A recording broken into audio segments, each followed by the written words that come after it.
Hello Ji, I'm a veterinary surgeon and this video is about how to deal with failure in exams or in life। एक शब्द में सीधा सीधा जवाब दूं तो एक्सेप्टेंस।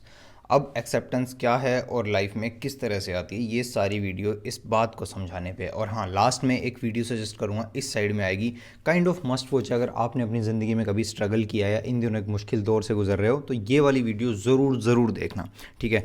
इसके बाद में अब आपको सिंपल सी एक मैं स्टोरी सुनाता हूँ अपनी खुद की। मैंने 5 नीट अटैम्प्ट्स दिए। NEET is an pre medical entrance exam है।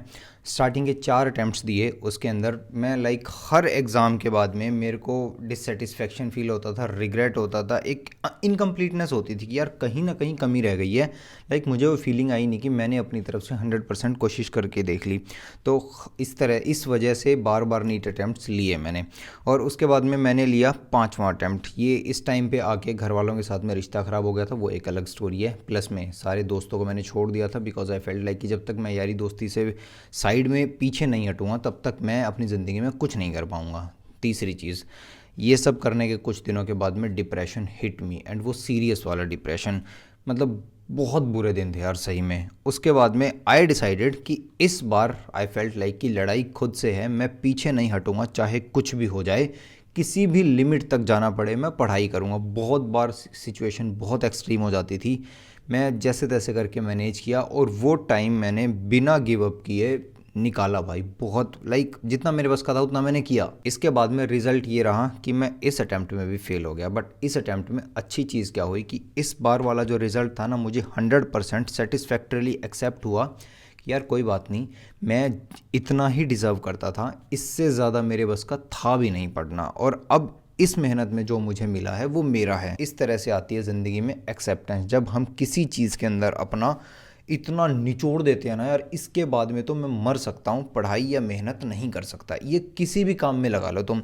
और इन चीज़ों के बाद में ना अपना, और हाँ, अब कोई कह रहा है, मेरे को थोड़े से ऐसे आवाज़ आ रही है कि भाई इसे एक्सेप्टेंस नहीं कहते, इसे किस्मत ख़राब कहते हैं। अब मैं तुम्हें एक बात बताता हूँ, या तो तुम अपनी तरफ से, हम अपनी तरफ से 100% दे के जो रिज़ल्ट मिले उसको एक्सेप्ट करें और अपनी ज़िंदगी में आगे और मेहनत करने लग जाएं, या फिर हम ऐसा करते हैं, रिज़ल्ट आया मैं फ़ेल हो गया, अब मैं बैठ के किस्मत को कोस रहा हूँ कि यार मेरी तो किस्मत ख़राब है, मेरे को किस्मत ने बहुत लाते मारी, इस वजह से मैं अपनी ज़िंदगी में कुछ कर नहीं पाया। इस निराशा के साथ में मैं ज़िंदगी में आगे कुछ वैसे भी नहीं कर पा रहा हूँ, दिमाग ख़राब रह रहा है भाई। तो अब चॉइस तुम्हारी है, तुम्हें ये एक्सेप्ट करना है। इस एक्सेप्टेंस के बाद अगला स्टेप क्या होना चाहिए? अगला स्टेप ये होना चाहिए कि कोई बात नहीं, अब मैं हो गया हूँ ढीठ इंसान, अब मैं अपनी ज़िंदगी में मेहनत करनी नहीं छोड़ूंगा। ये नहीं तो शायद कुछ बहुत बड़ा भगवान ने मेरे लिए प्लान कर रखा है। और मैं ऐसा बोल रहा हूँ क्योंकि मैंने एक्सपीरियंस किया है ये। जब मुझे छोटी कोई चीज़, जो चीज़ मैंने डिमांड की वो मुझे नहीं मिली, तो उससे बड़ी सक्सेस मुझे मिली है क्योंकि मैंने मेहनत करता रहा। एक्सेप्टेंस के साथ में एक और अच्छी चीज़ क्या हुई, ये बहुत ज़्यादा ज़रूरी बात है काइंड ऑफ वीडियो की, मेरे अंदर एक डिसिप्लिन डेवलप हो गया, एक मेरे अंदर हार्ड वर्क करने की कैपेबिलिटी डेवलप हो गई, कंसिस्टेंसी डेवलप हो गई, और मुश्किल दौर में डट के खड़ा रहने की हैबिट डेवलप हो गई। और पता है, ज़िंदगी में मुश्किल दौर या ये एग्ज़ाम, ये सब कभी जीतने के बारे में थे ही नहीं, हमने इसे जीत के साथ में जोड़ा। Hard time and exams were always कि हमें मुश्किल दौर में डट के खड़ा रहना सिखा दें, ताकि जब आगे ज़िंदगी में कोई भी सिचुएशन आए हम उसको बहुत ईजिली पार कर जाएं।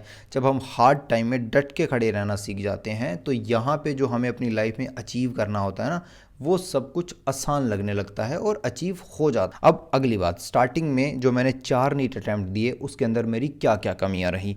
कमियां ये रही, मेजरली एक कमी ये रही कि मैं अपनी यारी दोस्ती से खुद को आइसोलेट करके, दुनियादारी से आइसोलेट नहीं कर पाया। उस जगह पे मेरी हो गई गलती, और उस गलती नहीं थी एक्चुअल में, समझ में नहीं आता उस टाइम में। हम एज ए स्टूडेंट बच्चे होते हैं, हमें नहीं पता होता कि यार किस चीज़ से हमारा कितना नुकसान हो जाएगा। तो अब मैं तुम्हें समझा रहा हूँ, देखो। फॉर एग्जाम्पल, ये तुम हो, तुम्हें एक दिन में 15 घंटे पढ़ना तुमने डिसाइड किया। तुम्हारे कुछ एक ये दोस्त हैं जो कुछ 1 घंटा 2 घंटा पढ़ते हैं, कुछ नहीं पढ़ते हैं, कुछ 10 घंटा पढ़ते हैं, बट तुम्हें पढ़ना है 15 घंटे। अब क्योंकि ये तुम्हारे दोस्त हैं तो तुम्हारा इन पे ध्यान रहता है कि भाई ये क्या कर रहे हैं, इनके साथ में क्या चल रहा है। तुम पढ़ाई के साथ में ये सब चीज़ें भी सोच रहे हो कि उनके साथ क्या हो रहा है, वहाँ पे क्या चल रहा है। तो अब तुम्हारी प्रोडक्टिविटी, तुम पढ़ तो रहे हो 15 घंटे, बट प्रोडक्टिविटी तुम्हारी आ गई है 12 13 10 घंटे पे।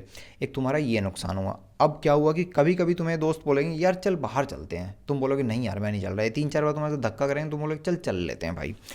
अब ये तुम बाहर चले जाओगे, ना तो तुम पढ़ाई के लायक रहोगे, ना तुम बाहर अच्छे से घूम पाओगे, क्योंकि तुम्हारे दिमाग में चल रहा है कि यार मुझे तो पढ़ाई करनी थी। शाम को आओगे तुम्हारे अंदर रिग्रेट होगा। इस तरह से ना तो कंसिस्टेंसी बन पाएगी, ना डिसिप्लिन बन पाएगा। हार्ड वर्क तुम लाइक गधों की तरह अगर तुम मजदूरी कर भी लोगे तो उसमें कुछ रिजल्ट आ ही नहीं रहा है ना, क्योंकि तुम्हारा दिमाग और तुम्हारा ढंग से मेहनत नहीं हो पा रही है, दिमाग तुम्हारा यहाँ पे रहता है। अब लास्ट में वीडियो का सबसे मेन पॉइंट देखो यार, अगर कुछ करना चाह रहे हो, मेहनत करने की सोची है, तो ढंग से करके देख लो ना।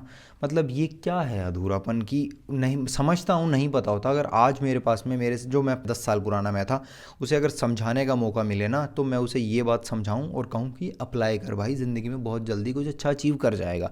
बट चलो मैं तुम्हें समझा रहा हूँ, एज ए बड़ा भाई समझ लो तुम मुझे, कि यार अगर ज़िंदगी में कुछ करना है ना तो ढंग से करके देख लो ना। ये इस तरह से तड़प के और हमेशा बिना एक्सेप्टेंस के रिग्रेट के साथ में ना तो तुम यहाँ के रह पाओगे, ना तुम यहाँ के रह पाओगे। या तो एक बार यहाँ पे आके मौज मस्ती करके देख लो, और अगर तुमने सोच रखा है कि ज़िंदगी में कुछ करना है तो यहाँ पे रहो। इन सब से एक बार रिश्ता मतलब यार ख़त्म करो यार। मतलब मैं तुम्हें एक बात बताऊँ, जब तुम अपनी ज़िंदगी में कुछ ऊपर लेवल का अपनी अचीव करना चाहोगे या कुछ ज़िंदगी में कुछ पाना चाहोगे ना, तो यार दोस्त और लोग छूटेंगे। इस वजह से नहीं क्योंकि वो ख़राब हैं, ये इस वजह से क्योंकि तुम्हारे और इनके गोल्स मैच नहीं होते। अब अगर तुम इनके साथ में गोल मैच करना चाहोगे तो तुम्हारे गोल्स यहाँ पे आ जाएंगे। मतलब तुम समझ गए। एक लास्ट बात और, ज़िंदगी में 2 4 5 10 साल का हार्ड फेज़ उस बची हुई 50 60 साल की खुशी भरी हसीन ज़िंदगी के आगे कुछ भी नहीं है। तो तंत की बात यह है, तड़पना बंद करो यार, अपने लिए एक बार 100% दे के देख लो, एक्सेप्टेंस ज़िंदगी में आ जाएगी। और इसके साथ में वही 4 हैबिट्स यही 4 हैबिट्स हैं जिनने